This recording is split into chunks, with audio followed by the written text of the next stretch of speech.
आसे की आंखों में अब भी आंसू थे, मगर इस बार ये आंसू दर्द की नहीं, एक सुकून की तरह बह रहे थे, जैसे बरसों बाद किसी प्यारे को छू लेना। वो तुरंत अपनी नम आंखों से दादाजी की ओर मुड़ी और बिना वक्त गंवाए उनके पास जाकर जमीन पर बैठ गई। उनका हाथ थामते हुए बोली, दादाजी, मैंने पहले ही सब व्यवस्था कर दी है। अब आपको कुछ सोचने की जरूरत नहीं है, बस आराम करो। राज के कमरे से जाते ही उस बिस्तर पर पड़े इंसान की आंखें एकटक छत को देखने लगी। वह न बोल सकते, न चल सकते और अपना दर्द किसी से कह सकते। बस मन ही मन सोच रहे थे कि हे भगवान, ये कैसी परीक्षा है। मैं कुछ नहीं कर सकता, ना आवाज, ना आंसू, ना कोई इशारा। क्या यही अंत है? ये वही शेखर शेखावत थे जो कभी इस देश के सबसे कामयाब और कड़क बिजनेस में टाइकून बने जाते थे, जिनके एक इशारे पर करोड़ों के सौदे होते, और आज अपनी ही सांसों के लिए मोहताज।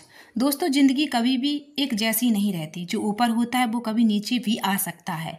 इसलिए सफलता पर घमंड मत करो और असफलता में खुद को कभी अकेला मत समझो। अगर ये कहानी आपके दिल को छू रही है तो एक लाइक और सब्सक्राइब जरूर करें, ताकि हमारी एक सच्ची कहानियाँ आप तक दिल से पहुँचती रहें। क्या बुरा किया था मैंने कि ये सजा मिली? बिस्तर पर लेटे शेखर की आंखें एकटक छत को देख रही थी। इतनी भी क्या खता थी मेरी, जो आज मैं खुद से भी कुछ कह नहीं पा रहा, कह भी नहीं सकता।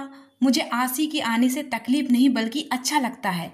ये ना समझ पोता समझता है कि मैं यहाँ अकेला पड़ा कुछ महसूस नहीं करता, पर ये नहीं जानता कि एक इंसान जब अकेला कमरे में ना चल सके ना कुछ बोल सके तो उसे कैसा लगता है। शेखर के दिल की आवाज़ उसके लबों तक नहीं पहुंच पा रही थी और वो दर्द बस उसकी आंखों के कोने से टपक रहा। उधर आसी कमरे में पहुंचते ही टूट गई। जमीन पर बैठकर वह फूट फूट कर रोने लगी। उसका दिल जैसे एक साथ कई आवाजें सुन रहा था। राज के शब्द, शेखर की हालात और अपनी बेबसी। जॉली पास आया, चुपचाप खड़ा देख समझना चाहता था दर्द का कारण, मगर जब खुशी ने कुछ नहीं कहा तो वो धीरे से वहां से निकल गई। उसे पता था अब राज आने वाला है और राज क्या कहेगा क्या करेगा, जॉली सब जानता था। कुछ देर बाद राज कमरे में आया। कमरे की हल्की रोशनी में उसने देखा आसी जमीन पर बैठी है। राज समझ नहीं पाया कि वो रो रही है। जॉली ने मना किया था तुम्हें वहां जाने से, फिर क्यों गई? क्या साबित करना चाहती हो? क्या मकसद है तुम्हारा मेरे घर में? फिर से मेरे दादाजी को चोट देना चाहती हो? राज की बातों की आवाज आसी के कानों में पिघले शीशी की तरह उतर रही थी, मगर वह कुछ बोल नहीं सकी, जैसे उसकी सारी ताकत, सारी आवाज कहीं खो गई। कभी कभी जो दिखता है वो पूरा सच नहीं होता। इंसान की चुप्पी के पीछे कई आवाजें छिपी होती हैं। अगर आपको ये कहानी आपके जज्बातों को छू रही है तो इसे लाइक करें, चैनल को सब्सक्राइब करें, ताकि आप तक हर दिन की कहानी, दिल से कहानियां विद मंजरी पहुंचाती रहे। राज की बातों में छिपे इल्जाम, आसी का दिल जैसे टुकड़ों टुकड़ों में हो गया था। वो कुछ कहना चाहती थी, ये बताना चाहती थी कि वो यहाँ बदला लेने नहीं, मदद करने आई है, लेकिन आवाज जैसे कहीं गुम हो गई थी। वो चुप रही, पर उसकी आंखें बोल रही थी। राज ने जब देखा कि आसी कोई जवाब नहीं दे रही तो उसने उसके कंधे पर हाथ रखा। अचानक आसी लड़खड़ाकर उसके हाथों में गिर पड़ी। राज ने घबरा कर उसे थाम लिया। उसके चेहरे की तरफ देखा, वो मासूम सी शक्ल और आधी बंद आंखें। राज ने उसे गोद में उठाया और तुरंत बेड पर ले जाकर सुला दिया। उसने घबरा कर डॉक्टर को कॉल किया और तब तक बस चुपचाप आसी को देखता रहा। इतना मासूम चेहरा, फिर देखता रहा, इतना मासूम चेहरा, फिर भी दिल में इतनी चालाकी। तुम जैसी लड़की पर भरोसा करना मेरी सबसे बड़ी गलती थी, फिर भी क्यों कर रहा हूँ मैं ये सब तुम्हारे लिए। क्या बात है राज भाई, शादी के दूसरे दिन ही भाभी को बीमार कर दिया। तू बस चुपचाप अपना काम कर, जुबान बाद में चलाना। डॉक्टर राज का पुराना दोस्त था, इसलिए हंसी मजाक में बोल गया, लेकिन कमरे में उस वक्त मजाक की जगह नहीं थी। बुखार है और तेज है, लगता है तबीयत बहुत दिनों से बिगड़ रही है। ध्यान नहीं दिया किसी ने भी। कभी कभी हम जिन पर सबसे ज़्यादा शक करते हैं वही हमारी सबसे बड़ी परवाह करते हैं। अगर ये कहानी आपके दिल को छू रही है तो बस एक लाइक ज़रूर कीजिए और दिल से कहानियाँ विद मंजरी चैनल को सब्सक्राइब करना ना भूलें। आपका एक क्लिक हमें और कहानियाँ लाने की हिम्मत देता है। डॉक्टर ने जांच के बाद गहरी सांस लेते हुए कहा, लगता है ठीक से ध्यान नहीं दिया। राज ने कुछ दवाइयाँ जॉली को दी और कहा कि ले जा और थोड़ी देर के लिए मुझे अकेला छोड़ दे। जॉली ने जाते जाते पूछा, अब कोई नई मुसीबत तो नहीं? दुल्हन की हालत ठीक तो है ना? राज बस सिर झुकाकर बोला। पता नहीं, कुछ समझ नहीं आ रहा। इतनी कमजोर कैसे हो गई? ना कुछ खाती है ना कुछ बोलती है। कितने दिन से ये सब झेल रही थी और मैं बस अपने शक में उलझा रहा, जैसे किसी ने उसका यकीन हिला दिया हो। जिस लड़की के बारे में सुना था कि वो सातिर है, अब वही लड़की सामने बेजुबान पड़ी थी, कमजोर टूटी हुई, मगर शिकायत का एक भी शब्द नहीं, कुछ दर्द आवाज़ नहीं करते, बस आंखों से रिश्ते हैं। और जब तक किसी को दिखाई दे बहुत देर हो चुकी होती है। उससे शादी कर रही है। राज के कानों में ये शब्द अब भी गूंज रहे थे, लेकिन डॉक्टर की कही बातें उसे सोचने पर मजबूर कर गईं। वो तनाव में है, बुरी तरह टूट चुकी है। तो सवाल ये था, तनाव किस बात का?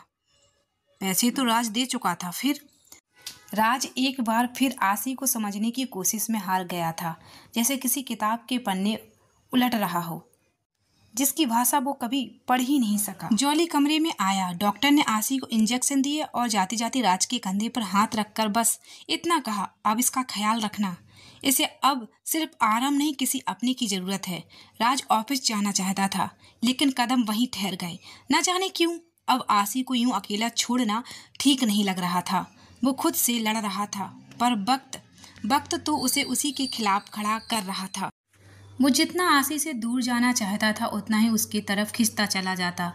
राज सोफे पर बैठा खामोशी से उसे देखता रहा। उसका चेहरा अब मासूम नहीं बल्कि टूटा हुआ लगता था, जैसे सारी दुनिया की थकान उसकी पलकों पर आकर टिक गई हो।